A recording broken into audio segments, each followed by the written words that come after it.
এখন থেকে আপনার প্রিয় সিরিয়ালগুলো ফ্রিতে দেখুন এক্সক্লুসিভলি শুধুমাত্র সান নেক্সটে। এখনই অ্যাপ ডাউনলোড করুন। জানলেও তো আমাকে বলবে না, উল্টে কুণাল বাবু আরো সতর্ক হয়ে যাবেন। তাছাড়া ওনার ব্যাপারে জানতে গেলে আমাকে বেশ কয়েকবার বাড়ি থেকে বেরোতেও হবে। কিন্তু কি বলে বেরোবো আমি?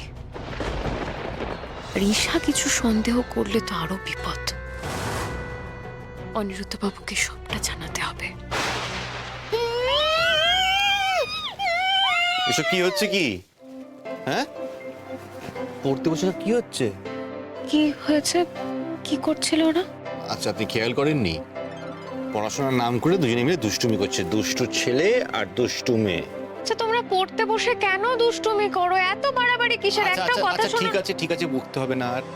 আচ্ছা, তো তুমি এক কাজ করো, নিচে গিয়ে দাদুর সাথে খেলে এসো, যাও। আরে খেলবে কেন? এখন তো হোমওয়ার্ক বাকি কত। 5 মিনিট খেলে আসুক না, হোমওয়ার্ক হয়ে যাবে। যাও তোমরা চট করে গিয়ে 5 মিনিটে ফিরে আসবে। যাও যাও যাও যাও, 5 মিনিট। আসলে আপনার সাথে আমার কিছু কথা ছিল, তাই ওদের নিচে পাঠালাম। বলুন।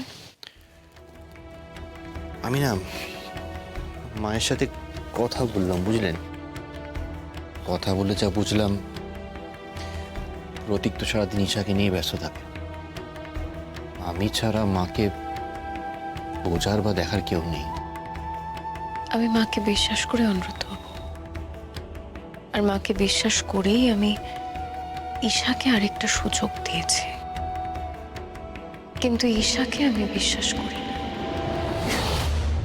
আচ্ছা, ওসব কথা ছাড়ুন তো। যদি স্কুলে কোনো প্রবলেম হচ্ছে না তো? না না, কোনো প্রবলেম নেই। এমনি আমি আজকে ওদেরকে স্কুলে পৌঁছতে গিয়েছিলাম। আমার কুণাল বাবুর সঙ্গে দেখা হলো। তাই নাকি? কিছু বললো কুণাল? বললেন বিজনেসে যাই সমস্যা থাকুক না কেন, তোজো আর মিহির ওপর কোনো এফেক্ট পড়বে না। বাহ, ভালো কথা। যত তাড়াতাড়ি সম্ভব ঈশার দেওয়ার টাকাগুলো শোধ করলে ফেললে বাঁচি। তাহলে আমাদের বাড়িতে ঈশার আন্ডারে থাকতে হবে না। আমরা নিজেদের বাড়িতে মাথা তুলে বাঁচতে পারবো। আমি ফ্রেশ হয়ে আসছি। আপনি হাল ছেড়ে দিলেও আমি এত সহজে হাল ছাড়বো না অনিরুদ্ধ বাবু। কারণ আমি জানি আপনার সঙ্গে এই বাড়ির সকলের সঙ্গে চরম অন্যায় হয়েছে।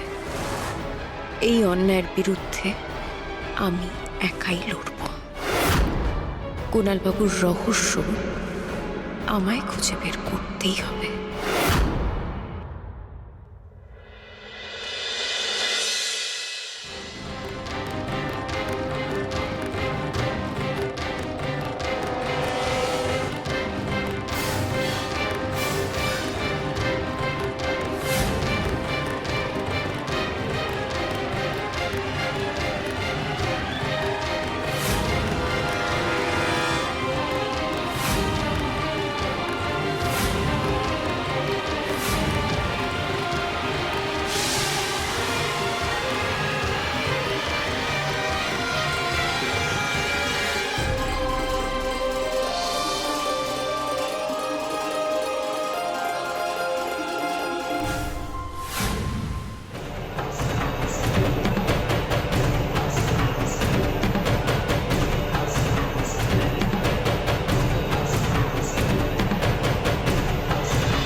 এটা তুমি ঠিক কবে থেকে দেখছো সৌমি?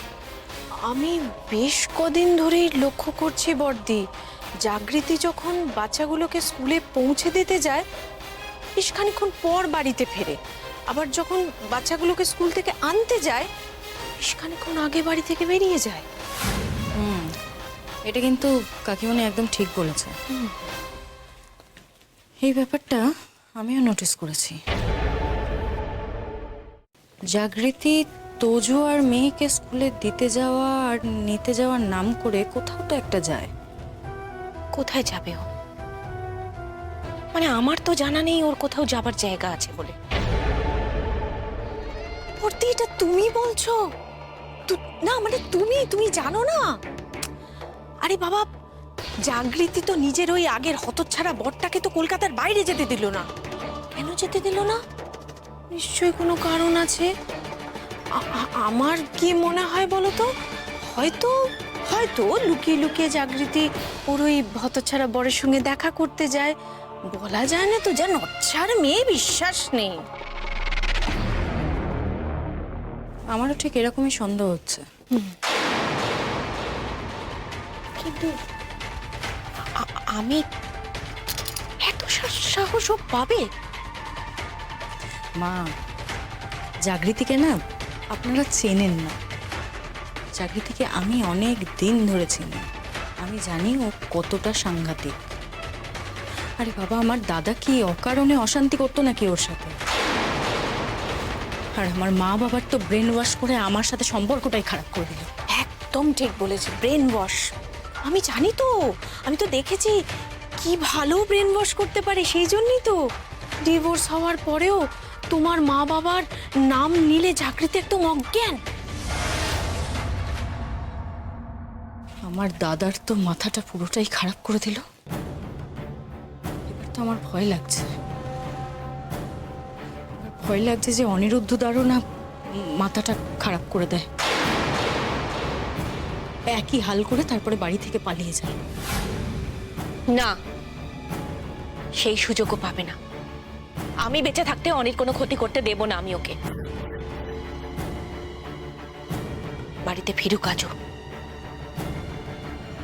এর একটা হেস্ত নেস্ত করেই ছাড়বো।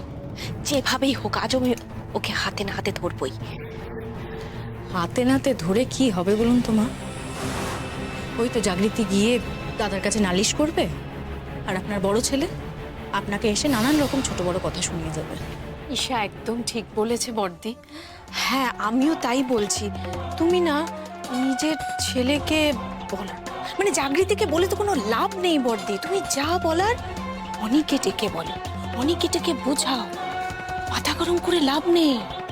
হ্যাঁ, অনিকে তককে তককে থাকতে বলো, যেন সুযোগ বুঝে ও জাগৃতিকে ধরে নেয়।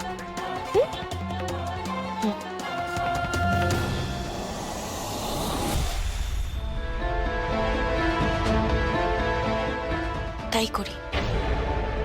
বড্ড পার পেরেছে চাকরিদের। আমি এর শেষ দিকে যাব। কিছু তো একটা করতেই হবে আমাকে।